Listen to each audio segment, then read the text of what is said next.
Dave, today's guest is a musician. He's a singer. He's the lead vocalist and keyboardist for a very famous band from our youth, the Little River Band. Absolutely. Today, we're going to be talking to, you ready? Yeah. We're talking to Chris Marion today, and he'll be right Why after is he this. slumming with us? He's important. The following is a Tony Lasano podcast, an Opie show on the Radio Misfits Podcast Network. This is the Minutia Man Celebrity Interview with Rick and Dave. Oh, well, welcome to the show, Chris. How are you? Hey, I'm doing great, man. I'm happy to be on the air with you guys. Now, those of our listeners out there familiar with the Little River Band know it's a famously Australian band.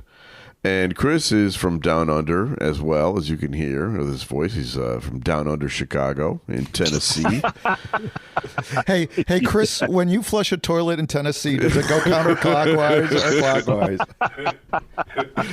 Hey, we're still north of the equator, man, so all is good, dude. Now, obviously, you weren't there from the beginning of the band. Tell us how you ended up joining the Little River Band. Well, you know what? It's actually a funny story, a way to kick it off. I had been, doing country stuff. I had a country record deal back in the 90s and had been working with a bunch of different bands. And, just kind of a side guy at that point. I really wasn't interested in getting into a band and all the politics that goes with that. But one weekend about 23 years ago now, I'd been out on a little road trip doing a show with a couple of friends, and we were driving. And, we would listen to CDs. This is back in the CD day before streaming. I remember those. Once again, showing them the dinosaur credentials. Yeah. Do you have did you have an 8-track player in that? I didn't have an 8-track player at that point. I still have some 8-track somewhere in storage that I've carried around for 3 decades now. So that's the noise of in the middle of a song. Sorry, go ahead. That's a great. I'd kind of like to forget that phase of music media, but anyway. So and ironically, we had listened to Little River Band, and we had talked about. That would be really cool. That's such great music, and we knew all the songs, and and my friend, one particular friend and I have a nasty habit of trolling each other. We would get people to call and claim we were Johnny Cash or or Reba McEntire. Try we want you to come out for an audition and give locations. But we had a history of playing pranks on each other. So Monday, I get this call, and the guy says, "Hey, this is Wayne Nelson from Little River Band," and I said, "No, it's not. It's an F off," and I hung up on him. Fortunately for my music career and in these past 20-some years, he called back laughing and said, "Listen, don't hang up on me, okay?" I really, we had a mutual friend that we both worked with in Nashville. He was living in Nashville at the time and now lives in. So and they were looking to replace. They had a couple of Aussies left in the band, a keyboard player and then a drummer. And because of the dynamics and kind of the logistics of touring had kind of changed from, 6 months on and 6 months off, it was really hard for the Aussies. And at that point, we also had a guy from Ireland. It was really hard for them to come over and do weekend runs, obviously, Yeah.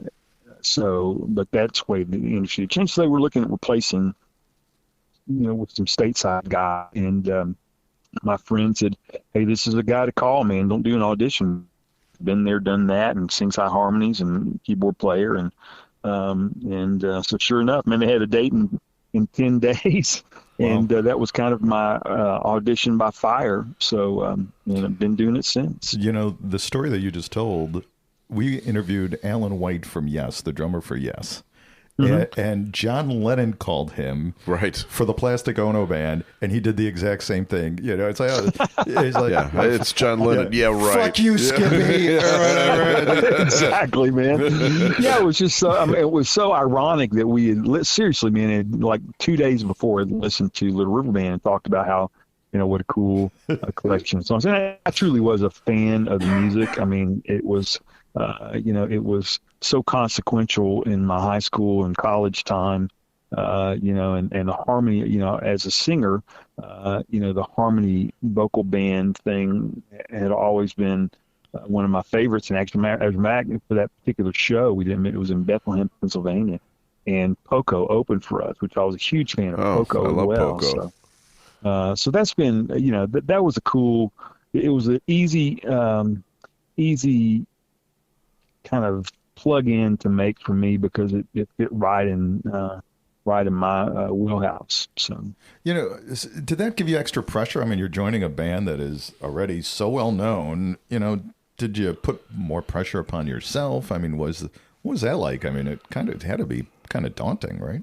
Well, I mean, it's a handful of stuff to do. I mean, there's a lot of vocals. Obviously, at that point, it was 30 years into the tenure of the band, and the arrangements had changed a little bit.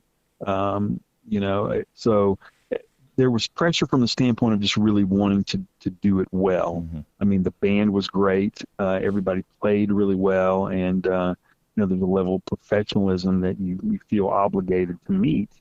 And then, I mean, of course, what an amazing legacy. At that point, the band had sold 30 million records. Yeah, I mean, that's fairly good. It's kind of that.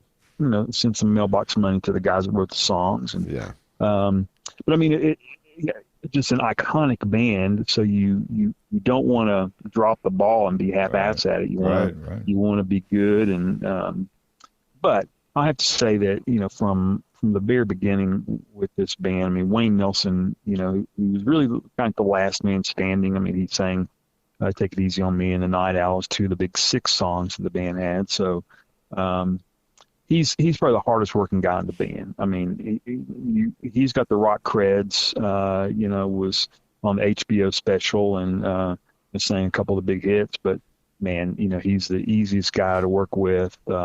Always made new guys feel like part of the band because there was a point where he was the new guy. Right. So it's really a great organization to work with, man. And at this point, we're kind of our pre-show debauchery is like hot tea with I love that. Right. You used to take acid. You used to take acid. Now you're taking antacid, right?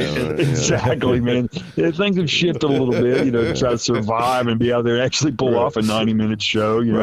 Right. Your shows are starting at 4:30 in the afternoon now. It's like, at this point, we, if they underwear, it's kind of you want to make sure they do it early because the Depends get heavy toward the end of the show.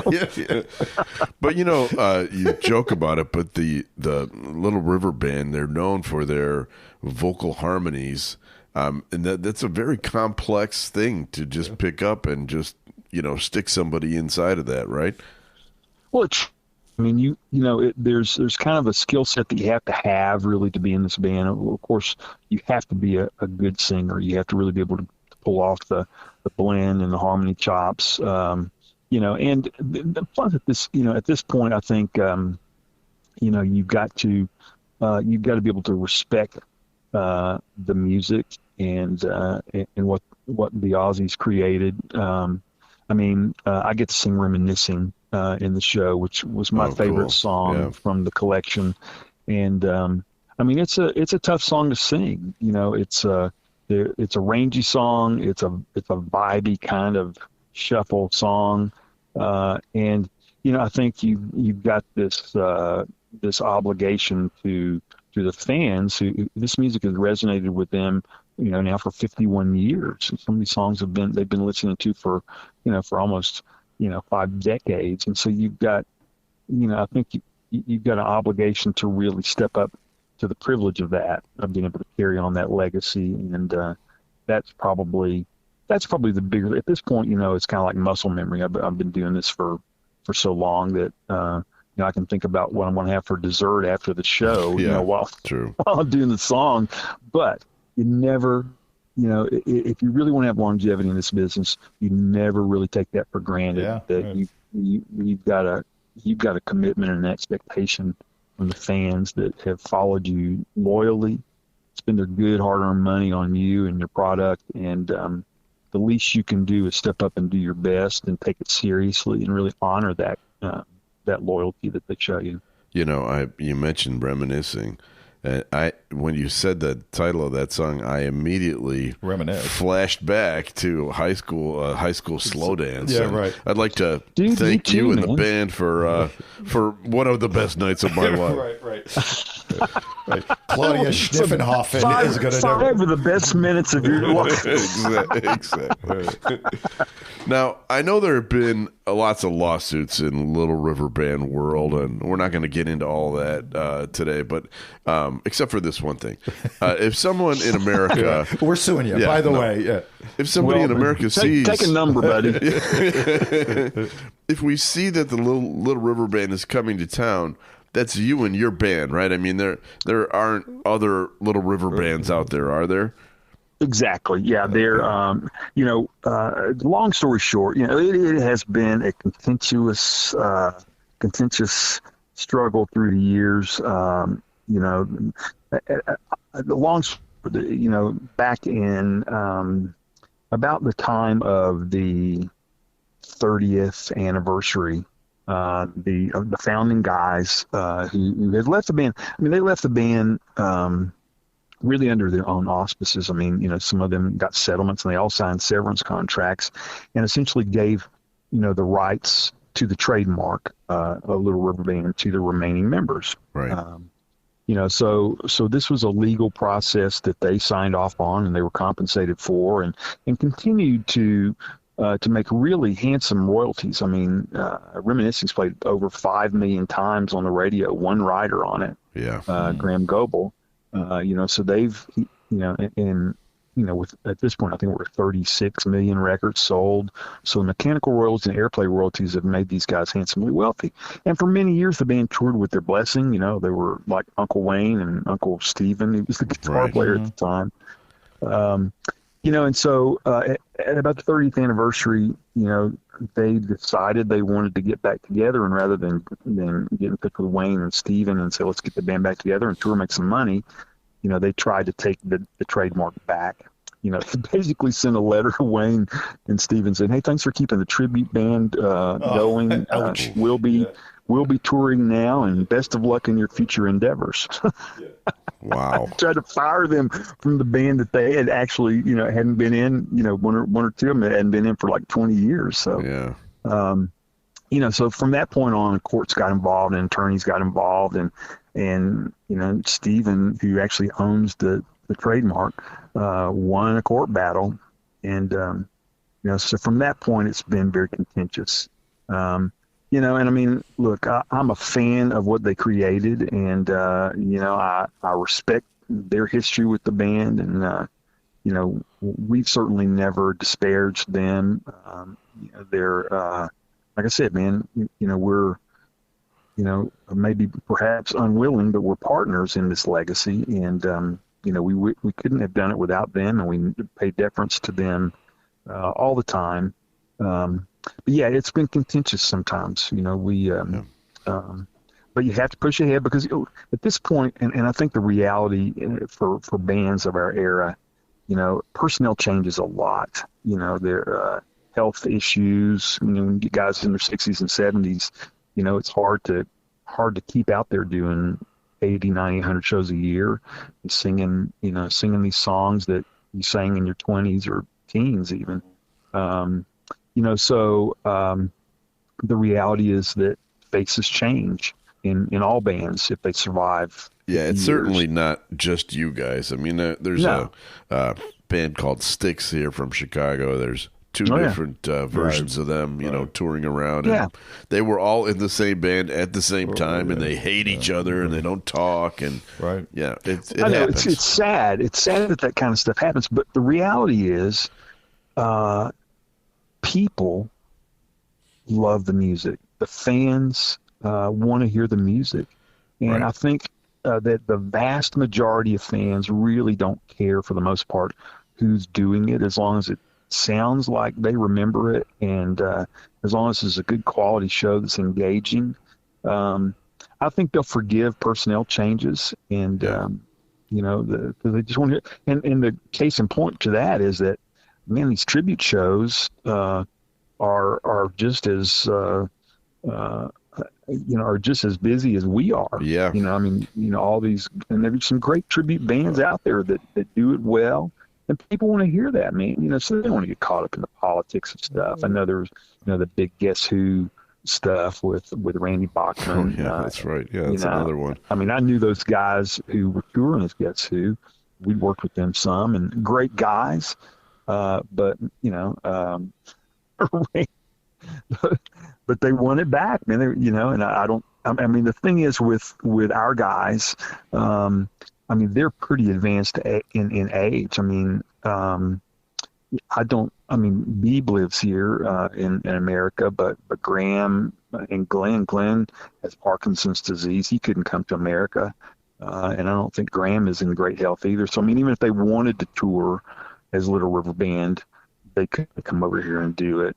So it's sad that we're where we are with it, and I don't have hard feelings for those guys. I mean, I wish that somehow find it, and maybe, who knows, man, maybe sometime in the next couple of years we'll be able to to find some detente and get past some of this, because it would be cool to to go over there and do something with them. And I mean, that, because that kind of nostalgia is so rich with classic rock music fans. Yep. I mean, we see it so much, man. It's just if you can get past all the egos and the woundedness in some of this stuff, you can really make money and make fans really happy. So yeah. Your wife is kind of in a similar situation. She's in Starship, right, Stephanie? Well, she was. Yeah, she was in Starship for 15 years. Yeah, she left a few years ago. Yeah, same kind of deal. Where Jefferson Starship. I mean, they kind of. I mean, Starship, Mickey Thomas's version of it. Mickey came and really had the big push with Starship in the 80s. And then Paul and some of the other older guys got back together and started touring as Jefferson Starship, and they do a lot of the older stuff, but I think they still do. Jane, because the guy who wrote Jane is in Jefferson Starship, but we actually worked with both those bands, and they're both great bands. I mean, Mickey's versions are really, really pretty amazing. I think he built the city, didn't he? On rock I think and roll. he did. Yeah, I'm pretty sure. According to Rolling Stone, it's like one of the worst rock songs of all time. Between what do they you and know, me, right? Between you and me, I agree. Yeah. I'm more of a Jefferson Airplane guy, White Rabbit, Well, Stephanie, my wife, saying, they did a medley of White Rabbit and Somebody to Love, and it's amazing how even Starship fans responded to that older stuff, especially those two songs, man. I mean, it would be like, you could have a Disney crowd that's sweaty and hot and tired. I mean, they'd be on their feet when those two songs came up. So, that's a great collection of music. I mean, good grief. Yeah, for sure. What a history that has. So you were already a well-known musician before you joined the Little River Band. I mean, you toured with some of the biggest names in country music. You played the Grand Ole Opry, which, that's gotta have been a big thrill. You produced people like Garth Brooks and the Oak Ridge Boys, and what do you consider your greatest pre-Little River Band thrill? In the 90s, I was in this band called Western Flyer, and we had a record deal and did the whole touring thing. It was a lot. That was a lot of fun. I mean, it was some good friends that we put this band together, and we were on an independent label. We had a couple of top 20s for an independent label artist. It was in country music that was considered successful. That was something I created on my own from scratch. So I felt very good about that. But I mean, it's funny when you look back at this point.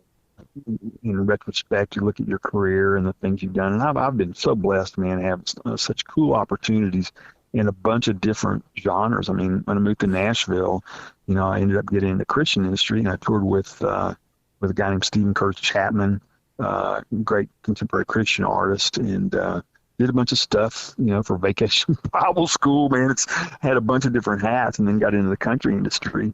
And it was fun to work with Garth and Vince Gill and those guys. Nashville was a great town. I lived there for 39 years. I live in Vegas now because Stephanie's a Vegas girl.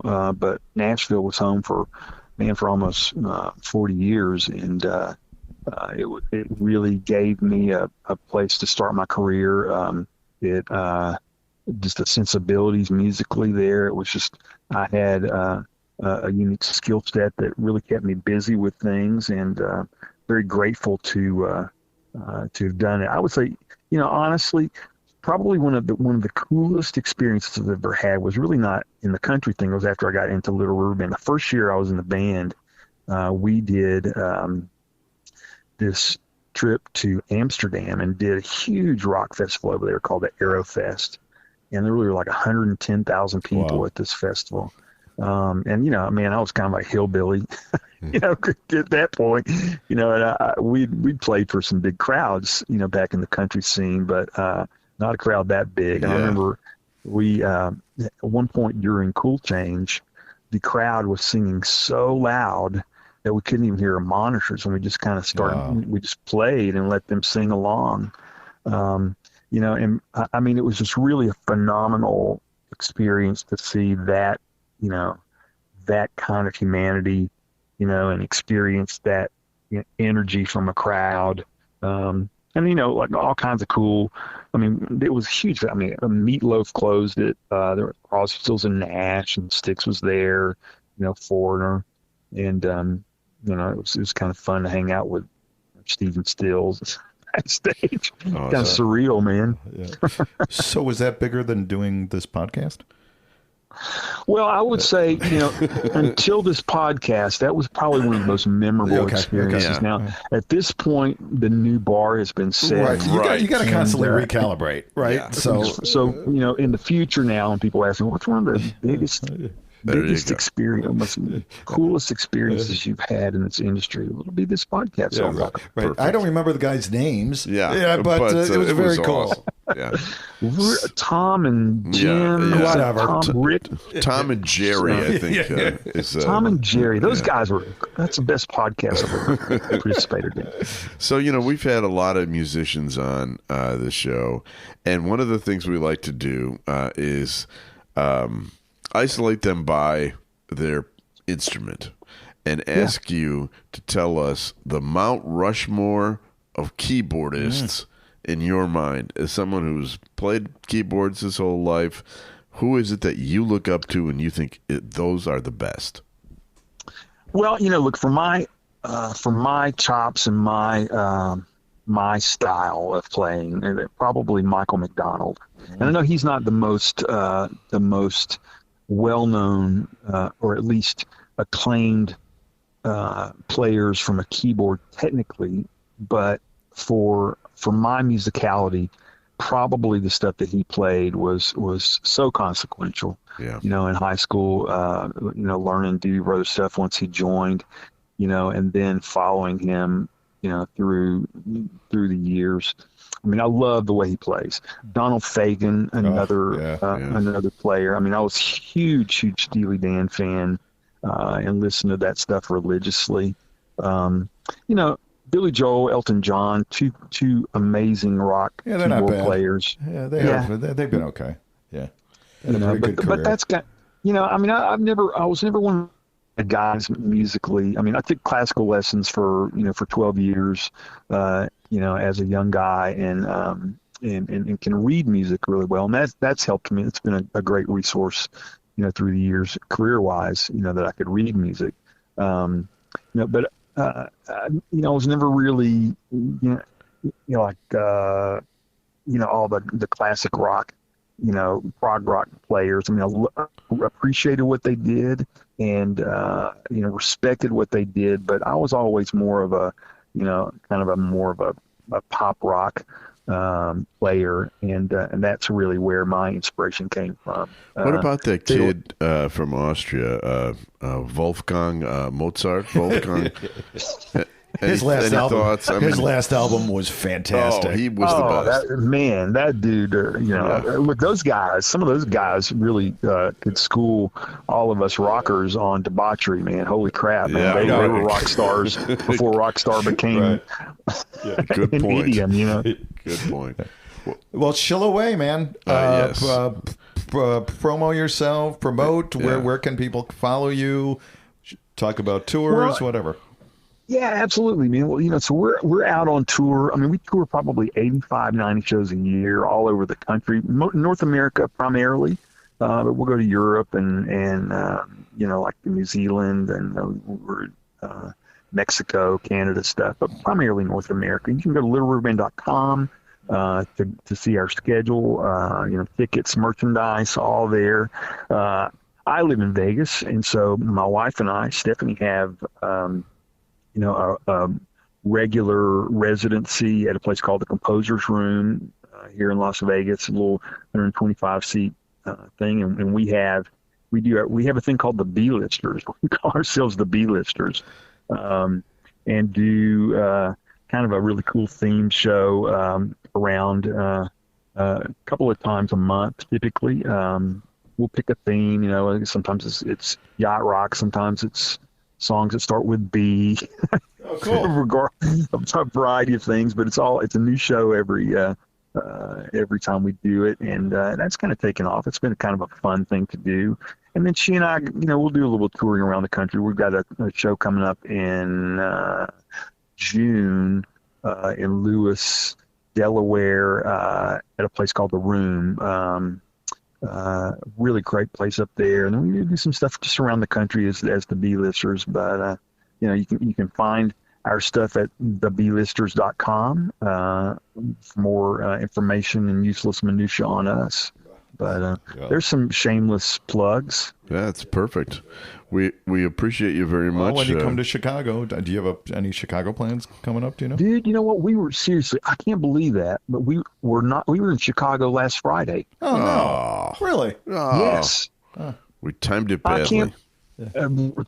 Exactly, man. We played, I think it's called the Rivers Casino. It's kind of north. Dave, have you ever been to the Rivers Casino? Let me tell you, their 1-2 poker table. Stay away from Fat Ali and. You know what? It was kind of a cool. Chicago's a nut to crack, man. I mean, through the years, we've played in and around Chicago. The suburbs always suit us better. Right. But those are Des your Plaines, people. Yeah. Des Plaines, man, we had a sold-out show, just really cool. Seriously into it. So, sorry that, man, I wish that we talked last week. No kidding. I had you guys come out, man, but by all means. Well, next time, let us know when you come back into town. Yep. I'll absolutely do that, man. We'd love to have you come out. Maybe do a little interview with the band. Prior to the show, get everybody involved. That would be great. That'd be fun. Yeah. Well, thanks, Chris, and best of luck to you. Continued success, and we appreciate you taking time out of your busy schedule to chat with us. Well, listen, man. Thank you for promoting the band and giving me an opportunity to talk to you, man. I know you guys do a great service to rock and roll and music. Period. To give a platform for this kind of stuff. Let me ask you this: where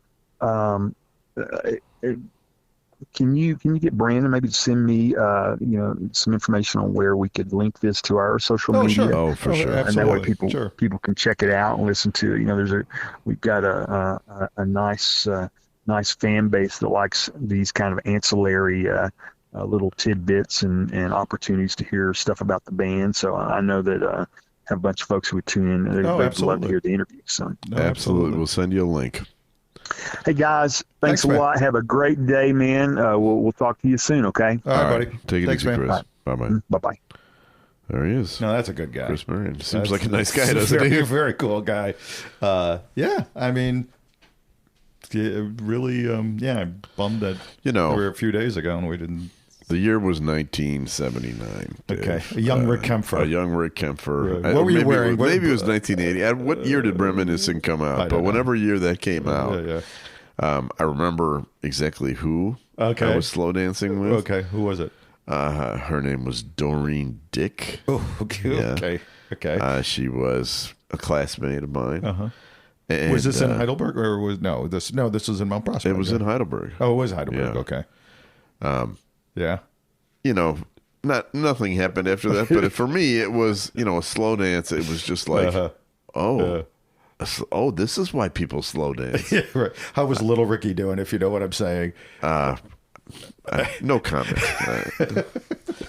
But anyway, thank you very much to Chris for being on the show. And Brandon, thanks for scoring. Yeah, thanks to Brandon Herman for scoring him as a guest. We have other people we always have to thank because we can't do the show without them. And that is Tony Lasano, the executive producer of the show with Opie Productions.